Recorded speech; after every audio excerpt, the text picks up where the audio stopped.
অন্যান্য সকল আইন শৃঙ্খলা রক্ষাকারী বাহিনীর সাথে সমন্বয় করে র্যাপিড অ্যাকশন ব্যাটালিয়নও আমাদের ফোর্স এখানে মোতায়েন করেছি।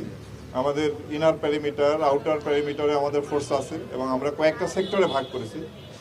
প্রত্যেকটা সেক্টরই আমাদের ফুট পেট্রোল, গাড়ির পেট্রোল এবং স্ট্রাইকিং রিজার্ভ থাকবে। এছাড়াও আমরা অত্র এলাকাটি ভালোভাবে সুইপিং করেছি।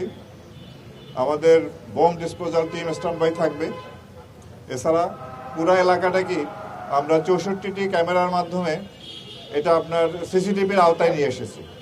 তা আমরা আশা করি যে পরিমাণ নিরাপত্তা ব্যবস্থা আমরা গ্রহণ করেছি তা আমরা নিরাপত্তার সাথে নিরাপদেই এই অনুষ্ঠানটি সম্পন্ন করতে পারবো। এবং পাশাপাশি আমরা সারা দেশব্যাপী আপনারা জানেন যে ভাষা শহীদদের প্রতি গভীর শ্রদ্ধা নিবেদন করা হয়। তা আমরা সারা দেশেই আমরা পর্যাপ্ত নিরাপত্তা ব্যবস্থা গ্রহণ করেছি। ইনশাআল্লাহ ভালোভাবেই আমরা আমাদের এই কার্যক্রম সম্পন্ন করতে পারব। তো আমি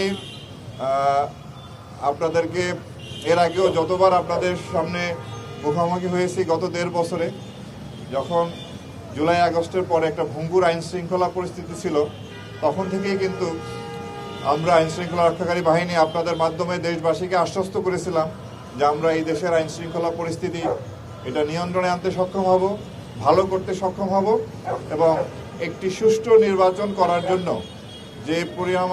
যেরকম পরিবেশ দরকার আমরা সেই রকম পরিবেশে নিয়ে আসতে সক্ষম হব।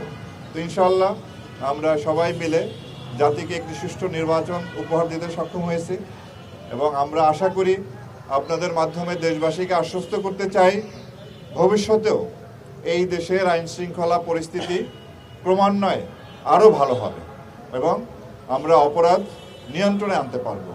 কোনোভাবেই যাতে আইন শৃঙ্খলা পরিস্থিতি বিঘ্ন না হয় সেদিকে আমরা সবসময় সতর্ক আছি, সজাগ দৃষ্টি রাখব। আমরা আপনাদের কাছে দৃঢ়ভাবে বলতে চাই যে দাবি আদায়ের নামে কিংবা আন্দোলনের নামে সাধারণ জনগণকে তাদের উপরে জুলুম করা বা তাদেরকে জিম্মি করে কোনো ধরনের কার্যক্রম আমরা হতে দেব না। আমরা চাই এই দেশের মানুষ নির্বিঘ্নে চলাফেরা করবে, তাদের যে স্বাভাবিক জীবনযাপনের যে প্রক্রিয়া কার্যক্রম সেখানে যেন কোনো রকম বাধা না আসে সেজন্য আমরা সজাগ দৃষ্টি রাখব।